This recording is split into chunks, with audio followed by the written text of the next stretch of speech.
I was going to introduce John further, but I'm Connie. I was part of the environmental and housing, and I got here in the middle of this conference. But he's the founder of White Hat Renewables, co-founder and CEO of Pinot Valley Solar, and he has served as the Deputy Secretary of Transportation for the state of California.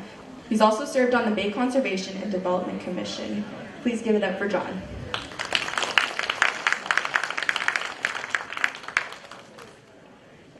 Thank you very much. For those of you who are in the back of the room, Michael, or enjoying the food, feel free to come forward and participate in the conversation. I'll give you all a second to do that. And I also want to start my conversation with something of a trigger warning. I know in our schools, people are increasingly concerned about political correctness. And oftentimes professors or teachers give trigger warnings before they say something that might be a bit shocking to people.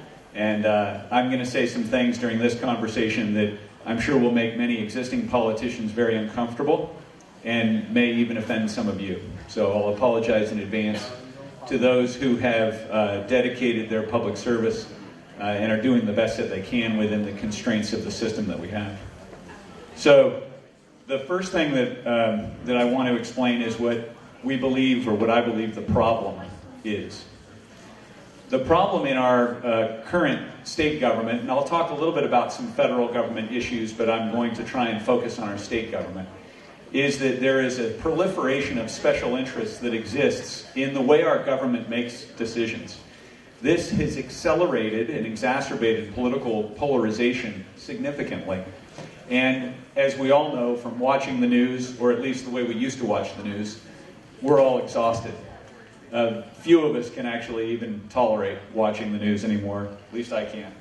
The result of all this is that we have a short-term policy view that exists, especially in our California state legislature, but also in our Congress. At Congress, it's more characterized as gridlock. Nothing can get done. At the federal level, we have a roughly equal split between the two existing political parties. At the state legislature, we have a very different condition. So why is this impactful for you, or why does it matter? The fact is, this situation really is driven by the fact that we have an industry that exists in our state government. It also exists in the federal government to manipulate the way that our decision makers make public policy decisions. The fact is, these statistics are real. There's no hedging on this.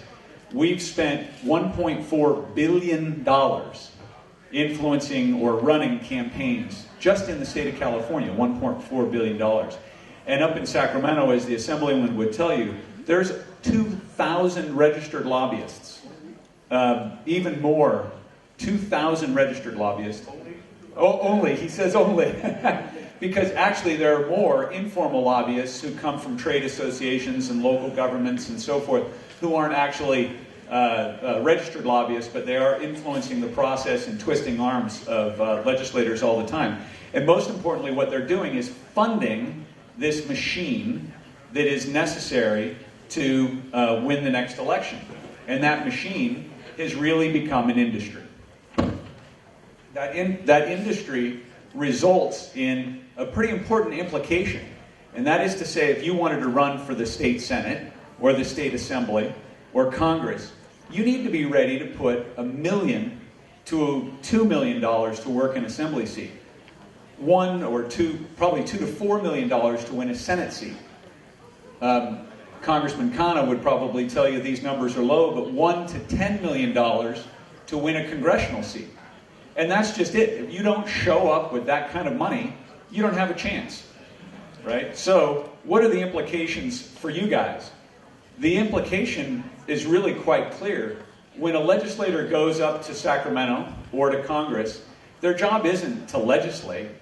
Their job is to raise money so that they can continue to feed that industry so that they can get reelected.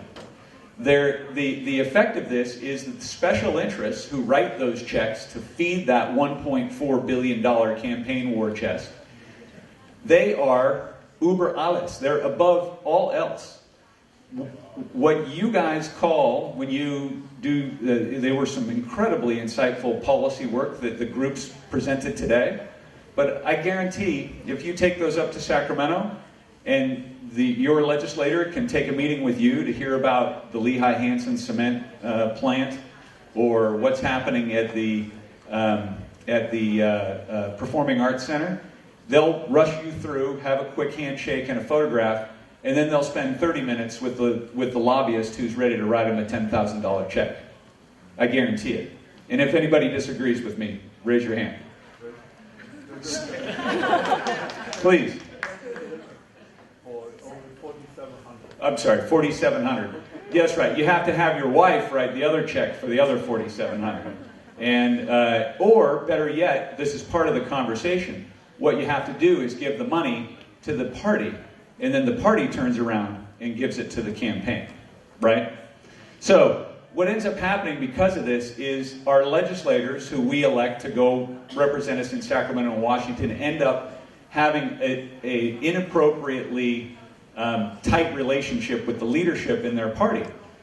The leadership controls the way that policy moves, which bills live or die, whether or not they actually get voted on in committee or don't even get a hearing. And as a result, every legislator, if they want to get placed on a certain committee, if they want to get a chairmanship, they get a call from the Speaker or the pro tem of the Senate saying, hey, welcome to the Senate, Mr. Camus. Now why don't you give $500,000 or $250,000 to my leadership fund? Start raising money now, and maybe I'll put you on the Ways and Means Committee. That way the Speaker and the Assembly Leader get to stay in charge. They get to preserve their jobs. The result of this is, at the bottom of this page, there's no independent thought that really is encouraged, much less allowed. And there's less and less transparency in the way that our state government works. Again, these are the realities of how this works. So what does this mean in terms of the way we think about our government?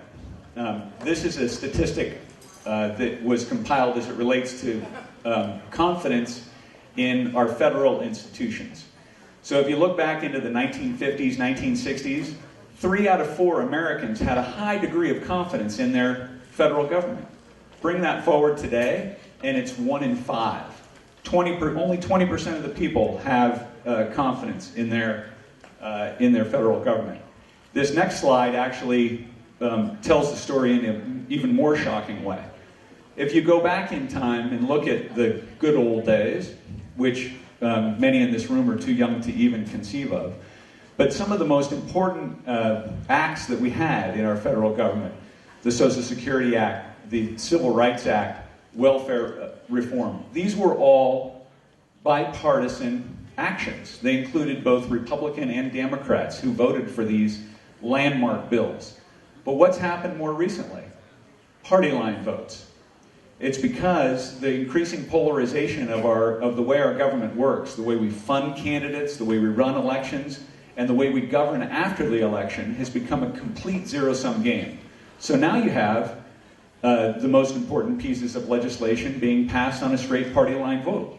The Affordable Care Act and the Dodd-Frank Act, both great pieces of legislation, depending on your perspective, were passed with a pure party line vote. If you added one more to this, it would be the Trump tax cuts, but it would be red with no blue.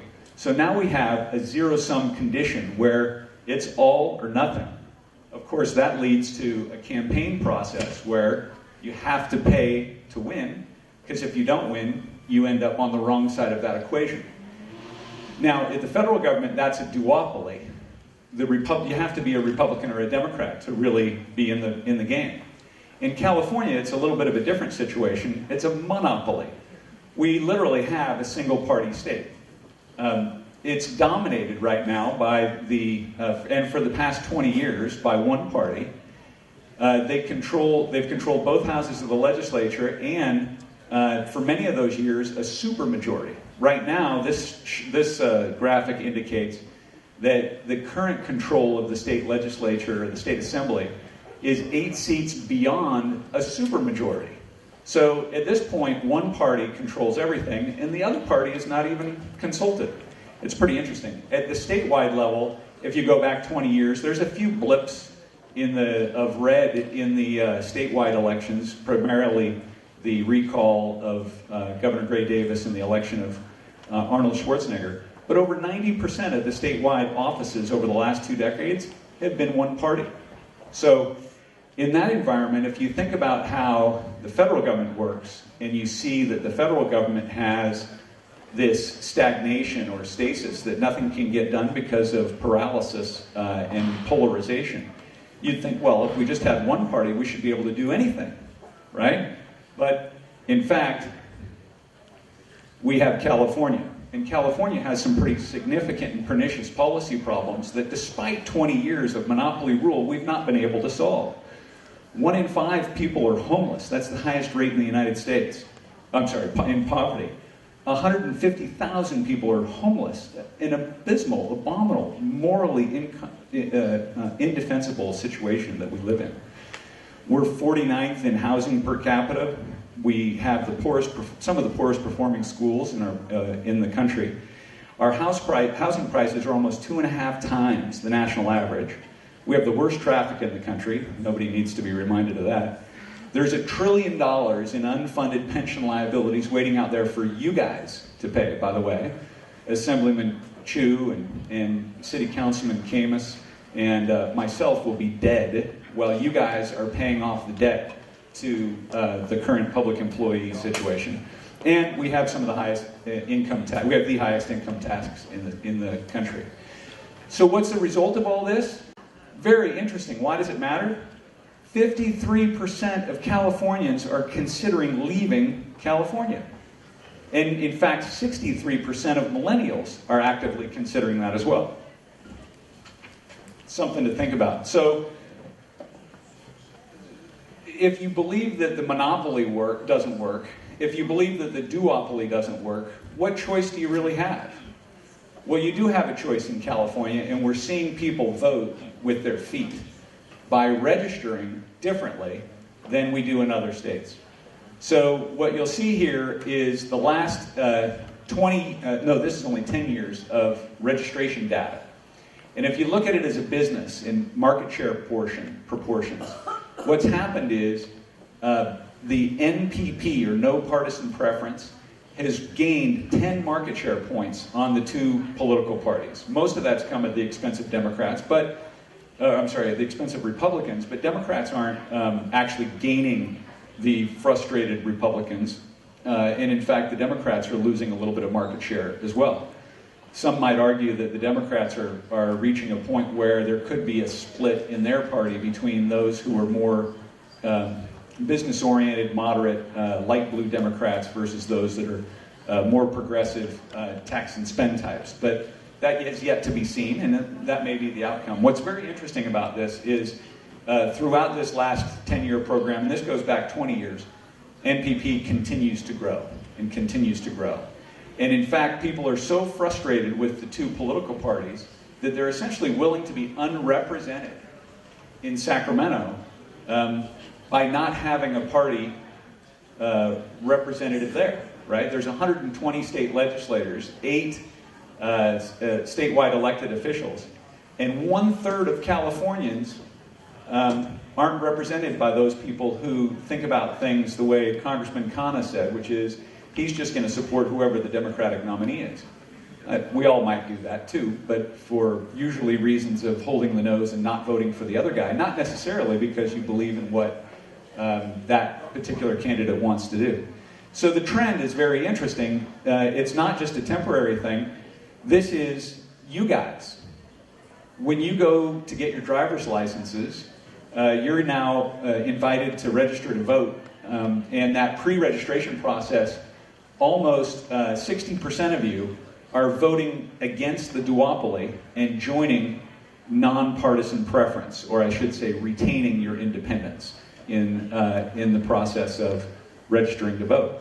So what that means in my mind is that the earlier question that one of the speakers raised about how to get involved is pretty interesting. What the congressman told her was, get involved, take an issue, really develop some expertise around it. But to really have influence in our political process, that means you need to, most people end up getting involved with a political party as a way to get involved in their government. But the fact is, you don't really have to do that. And you might even have more impact as an independent, as an NPP, and staying unaligned with the duopoly that has created a lot of those problems that I described before. So my advice would be independent.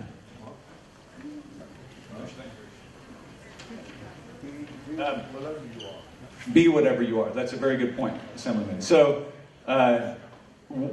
one way to think about this, if you're going to be independent and you're not represented by either of the two existing parties, is how can I actually have an impact? And so that's really what I'm presenting today. It's the creation of something called the Common Sense Party. The idea of the Common Sense Party is essentially to be an open source political organization that allows you, as Assemblyman Chu says, to be who you want to be. What we'll be doing is supporting all four of these groups across the bottom with the tactical components of running a political campaign. Campaign financing, political professionals, grassroots organizing, and having an ongoing structure and memory to how political campaigns are run. And the party, the Common Sense Party functionality, will be made available to those candidates who are willing to have the courage to run as independents, who are willing to have the strength of character and the tenacity to reject both parties and run under the banner of NPP. And we're lucky enough to have one of those heroes with us here today. That's Johnny Camus. Please stand, Johnny. Johnny's been a city councilman here in San Jose for many years, but he left his political affiliations because of a lot of the things that we're talking about here, and is running as an independent for the state senate.